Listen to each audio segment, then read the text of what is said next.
And if you would not mind standing with me,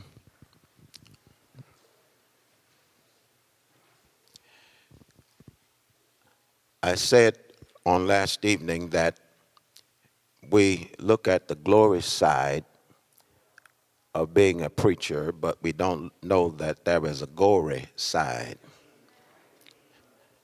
2 Corinthians chapter 12, beginning at verse number 7. And lest I should be exalted above measure through the abundance of the revelations, there was given to me a thorn in the flesh, the messenger of Satan to buffet me, lest I should be exalted above measure. For this thing I besought the Lord thrice, that it might depart from me. And he said unto me, my grace is sufficient for thee, for my strength is made perfect in weakness. Most gladly, therefore, would I rather glory in my infirmity, that the power of Christ may rest upon me.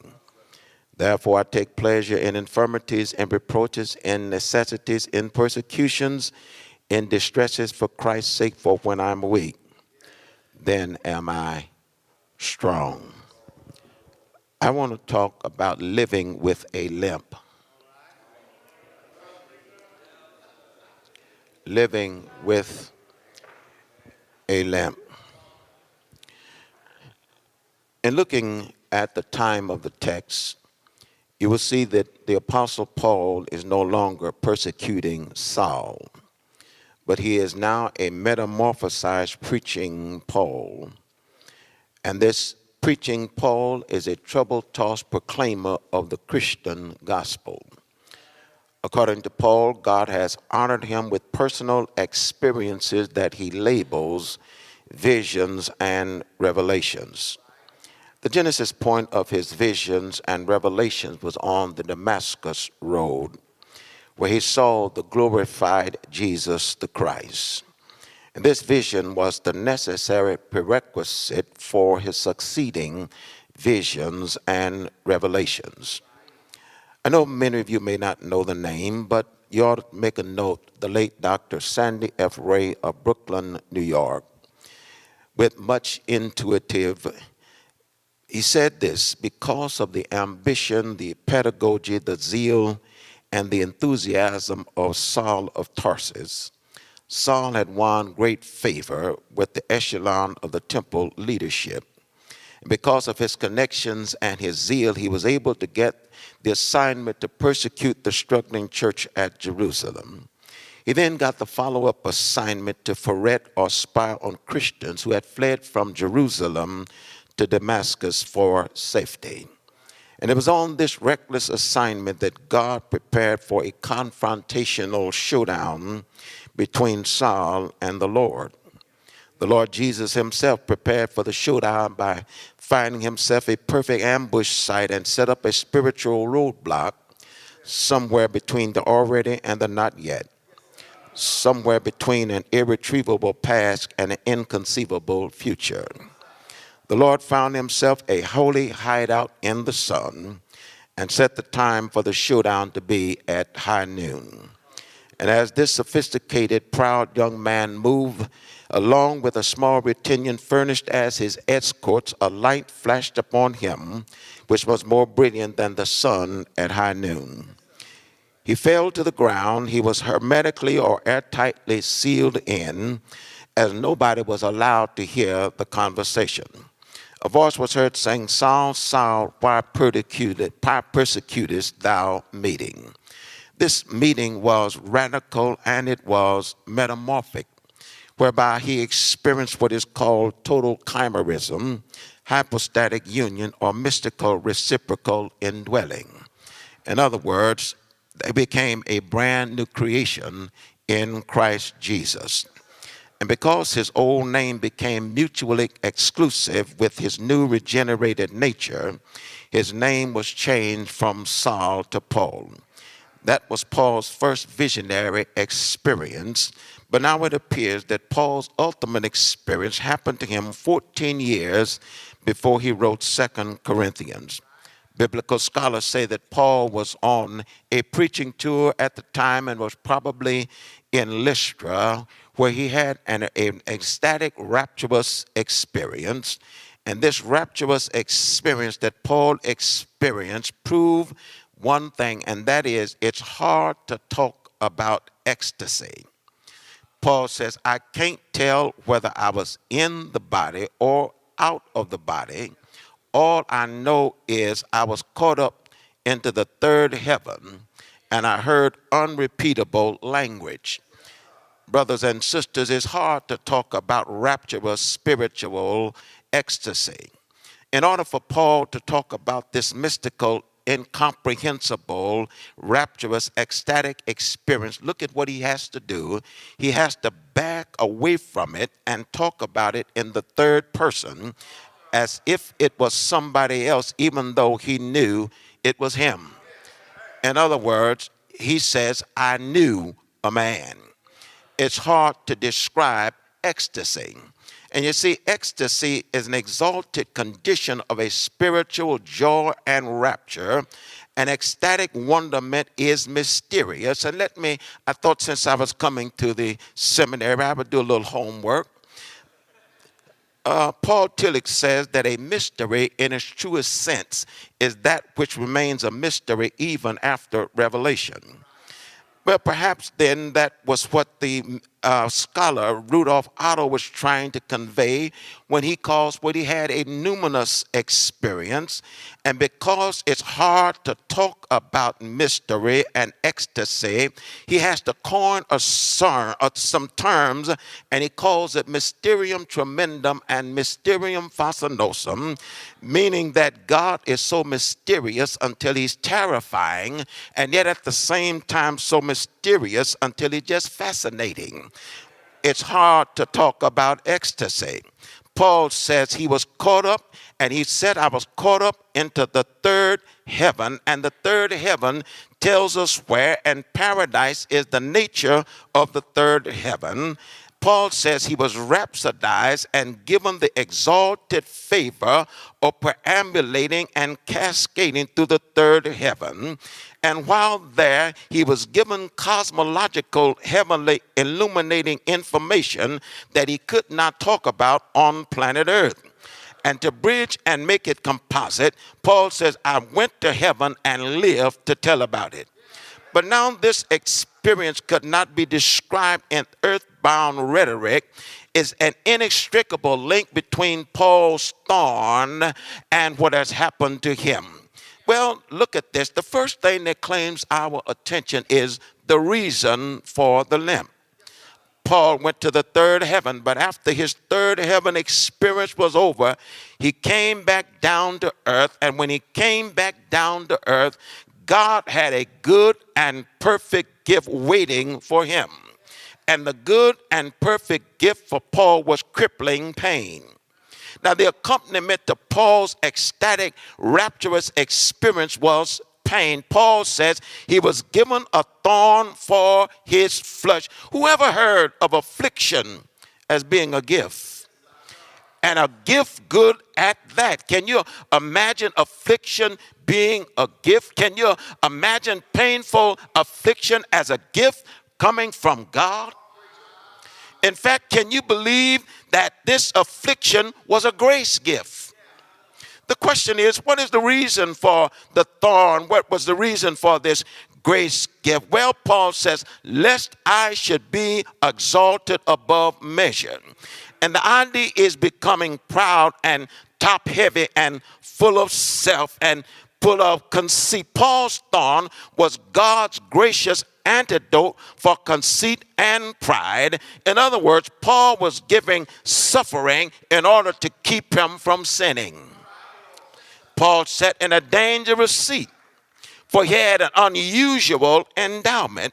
And according to Jewish thought, God was so totally other, so essentially different from man, until to get too close to God was fatal and dangerous.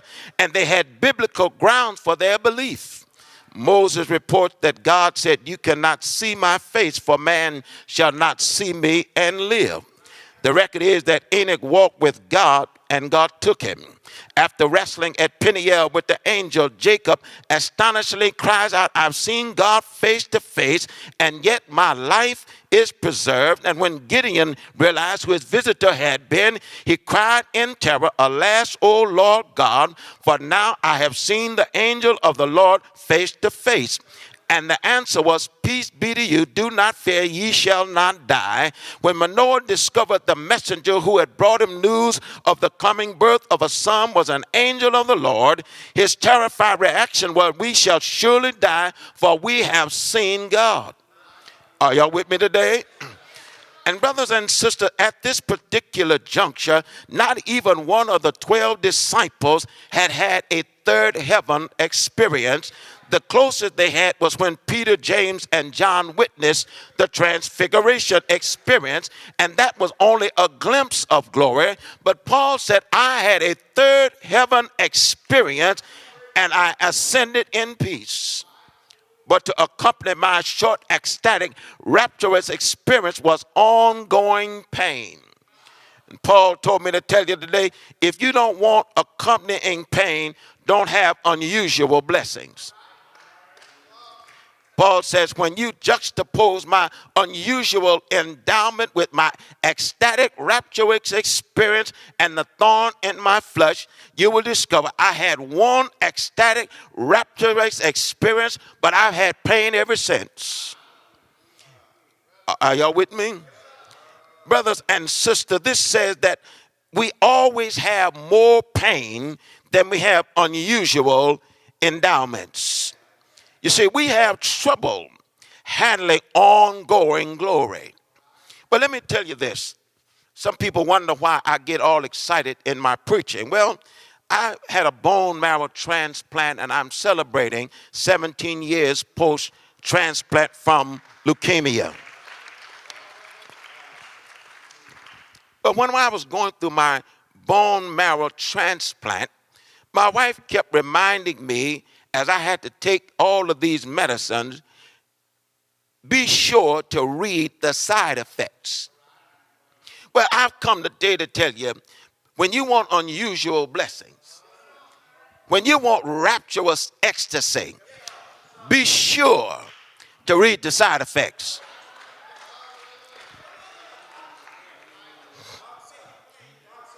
Are y'all with me? Because there is a component that comes with unusual blessing, and that is unusual pain. And I've discovered something. Because of our body, we can handle more pain than we can ecstasy.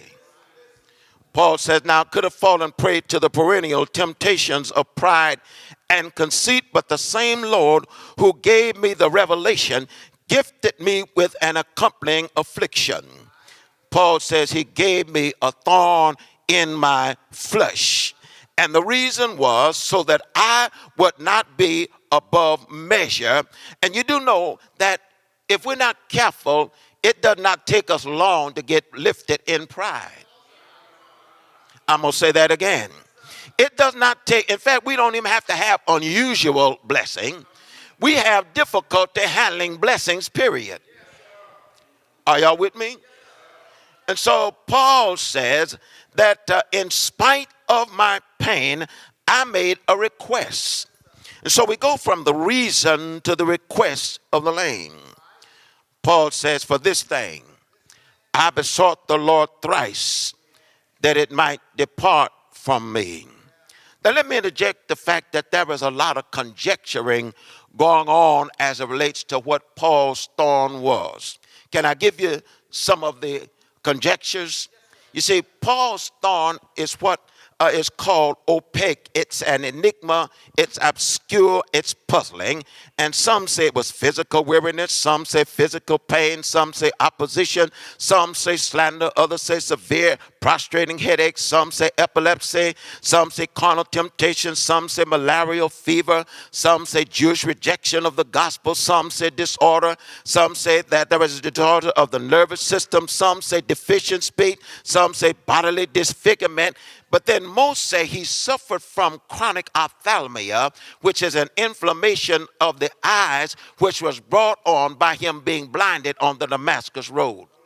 Now, one thing we know, and that is we don't know.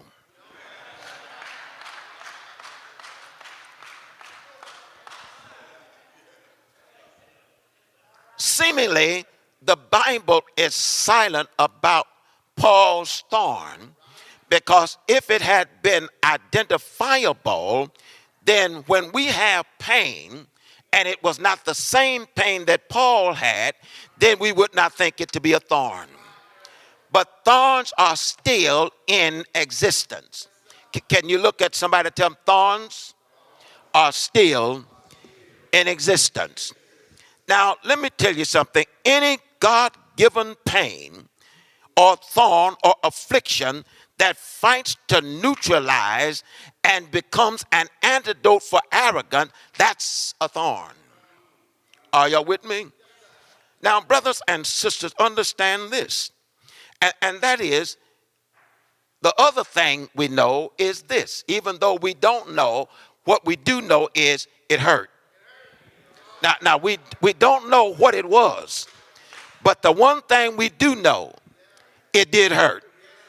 For Paul says 3 times, I besought the Lord, and besought means the same word as paraclete, when he called the Lord alongside, and what he wanted was substitution and deliverance from pain. Now, let me just tell you something, and that is,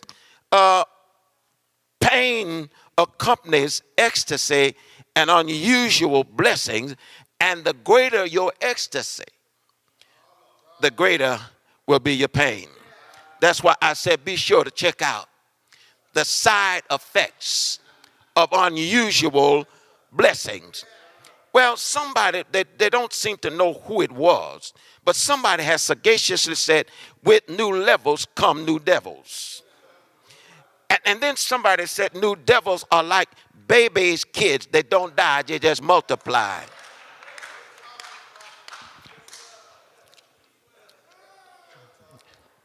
Well, in my sanctified imagination, I can imagine that Paul, after calling the Lord alongside of him, he was an erudite scholar.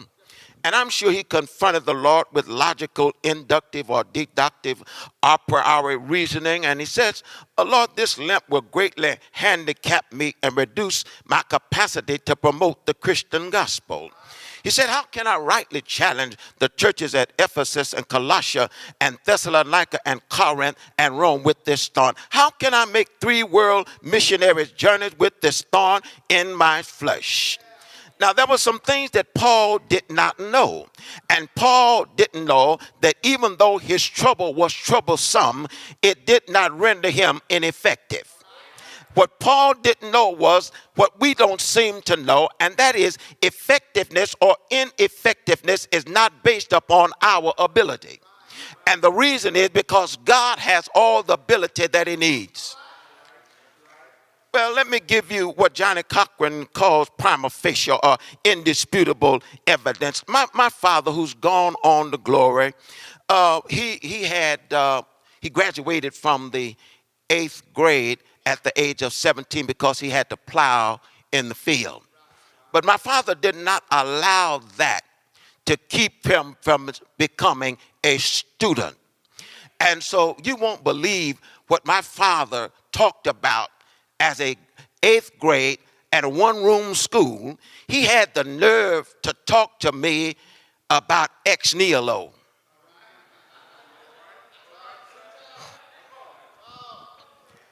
Daddy said that God is omniscient, he's omnisapient, and there is a difference. There is a word we don't hear much about, omnisapience. Now, omniscience is all-knowing, but now omnisapience is all-wise. And there is a difference between knowledge and wisdom. Old people said it like this: it is wisdom that teaches knowledge how to behave. And so God, being both omniscient, omnisapient, and omnipotent, can handle what we can't handle. And Daddy said that we cannot handle the realm of the ex nihilo. Well, Daddy said it like this. We can't handle nothingness because when we look at nothingness, all we see is nothing because nothing has nothing to work with. You see, you can't do nothing because nothing has nothing to do. You can't prove nothing because nothing has nothing to prove. I'm talking about my daddy now. You can't use nothing because nothing has nothing to use. You can't own nothing because nothing has nothing to own. You can't feel nothing because nothing has nothing to feel. You can't say nothing because nothing has nothing to say. You can't see nothing because nothing has nothing to see. You can't hear nothing because nothing has nothing to hear. You can't buy nothing because nothing has nothing to buy. You can't add nothing because nothing has nothing to add. You can't subtract nothing because nothing has nothing to subtract. You can't multiply nothing because nothing has nothing to subtract. You can't divide nothing because nothing has nothing to divide. But nothingness is where God got started.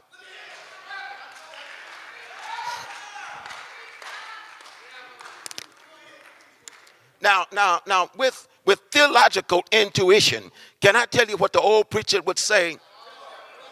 Old preacher said that because God is able to handle the realm of nothingness, God walked out of nowhere and stood on the balcony of nothingness and reached out into nowhere, and from nowhere caught something and hung something on nothing and told it to stay there.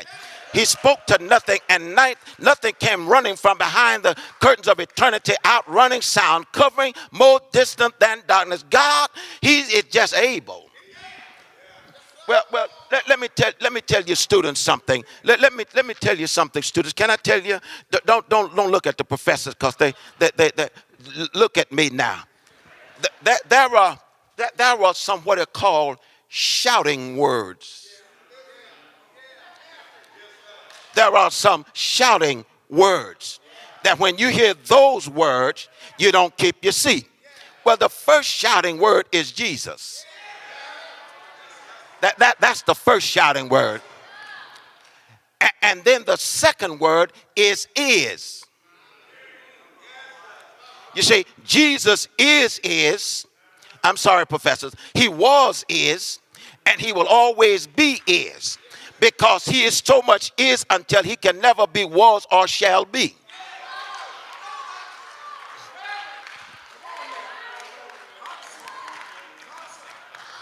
And would you believe, listen to this, would you believe that the only time any person of the Godhead ever used the term was Jesus? And guess what he said? I was dead.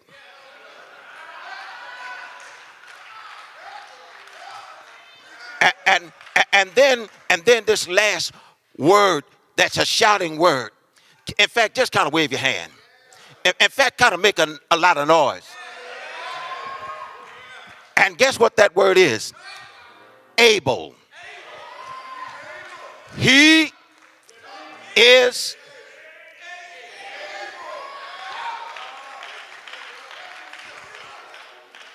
And so consequently, because he is able, he don't need you. He's got all of the ability that he needs. But what he is looking from us is availability. And what he will do is he will take our availability with his ability, and we will become walking doxologies of praise. Do I have a witness? Look at this. Let me try to hurry.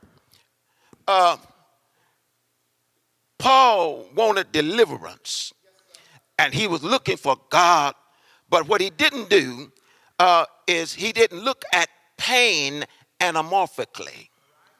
In other words, he looked at pain straight on, and when he looked at pain straight on, it became troublesome. But had he looked at it, and you go down a little further, and you will discover he did look from the side. And when he looks from the side, he looks from the side of eternity. And what happens is when you look from the side of eternity, then you will discover that pain becomes dwarf and becomes light of fiction. Are y'all with me? And so what happens is God, with his omnipotent Jehovistic hand and his omnipotent metamorphosizing power, he takes our pain and turns them into a cocoon. And you know what happens in a cocoon? It's more metamorphosized. The altar of the nature of it is caused to die. There was some quickening, enlivening, transforming, strengthening, beautifying, and even on some untying and set free. But let me give you this story.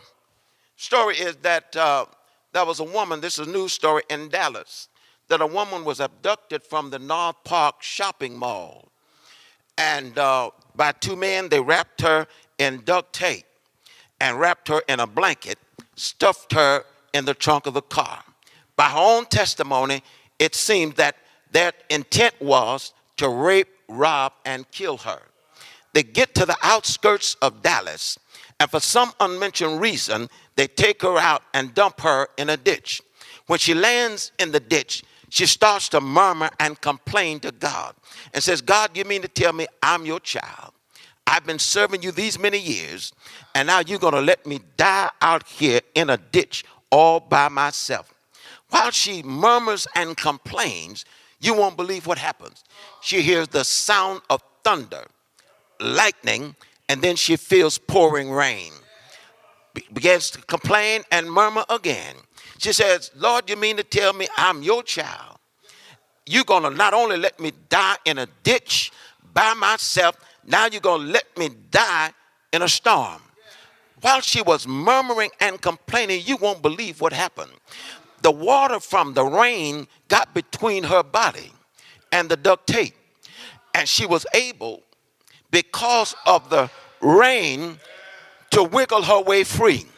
When she got home, she told her family, God had to send a storm in order to set me free. And so, brothers and sisters, all I'm trying, don't curse your storms, because God can use it to set you free. Well, let me close. You know, many times when we request something from the Lord, and people have lied and said that God won't say no. But this text proves that there comes a time that God is not our grandfather. See, grandfather will just, but not fathers. And so Paul says, I went to the Lord, and he said, now I'm not going to respond with an explanation. And the reason why God didn't respond with an explanation, and scholars, please forgive me, but I have to use some language that I got from our forefathers to tell you about God. Can I tell you? Jesus said, I don't have to explain nothing.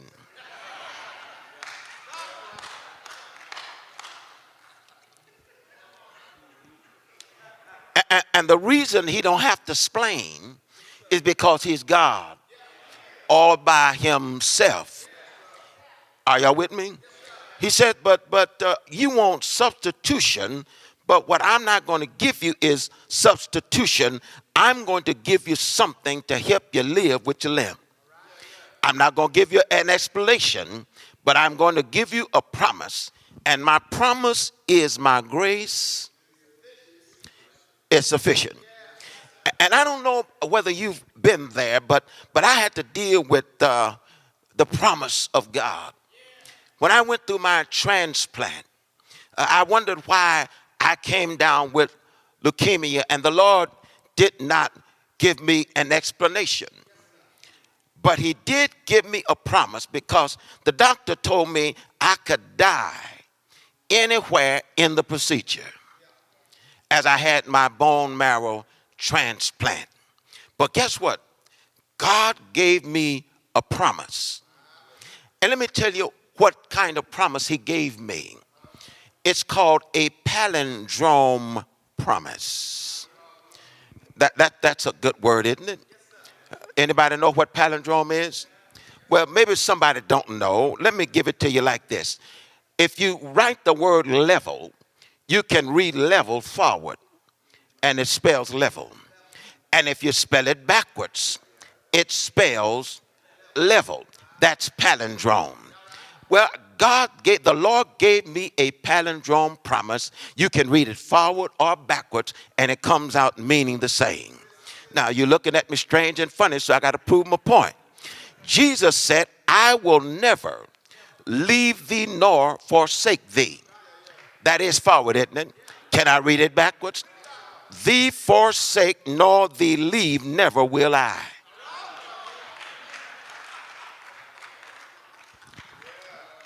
Well, let me give it to you like this as I get ready to close.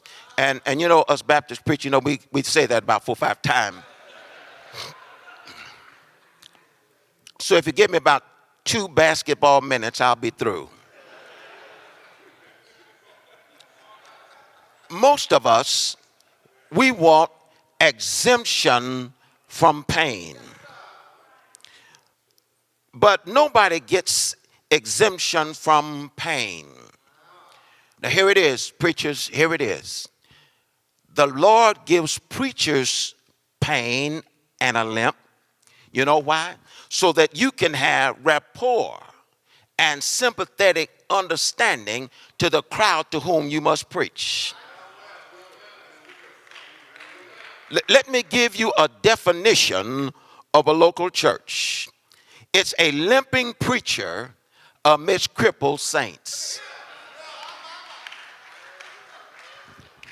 Are y'all with me? And so, did you not know, brothers and sisters, he won't give us exemption from pain, but he gives us divine enablement. He gives us an humble crippling, but he also gives us a heavenly crutch. My grace is sufficient. Well, let me give you this story that E.K. told, and I'm through. E.K. tells the story that man went to buy a Rolls Royce. And when he buys the Rolls Royce, he has a cashier's check for the whole amount. It's about the time that he was getting ready to drive off the floor. He stops and gets out and asks the salesman, what is the horsepower of this Rolls Royce? The salesman said, well, you know, this is Rolls Royce. And nobody really asked the horsepower, you know, of a Rolls Royce. He said, well, I tell you what, if you can't tell me the horsepower, the deal is off. And so he goes to the manager and says, listen, I got a cashier's check for the whole amount of this Rolls Royce. Don't want to lose a sale. He said that he was going to cancel the deal if I could not tell him what the horsepower of this Rolls Royce was. And so he said, well, you know, nobody asked you. He said, yeah, but we don't want to lose this sale. He said, well, let me call headquarters. So the general manager calls headquarters, said, listen, we got a cashier's check for this gentleman, and he got the whole amount. We don't want to lose this sale. What he wants to know is the horsepower of this Rolls Royce. And so the man said, go to your fax machine, and I'm going to fax it to you. So when he faxes it, he looks at it, and guess what? There's a shock on his face. And because of the shock, the salesman now becomes intrigued because he wants to know, what is the shock on your face about? He said, what does it say? He said, all it says is horsepower sufficient. And somebody wants to know about grace. Grace. Grace. Grace. I'm sorry, I'm through. It's sufficient.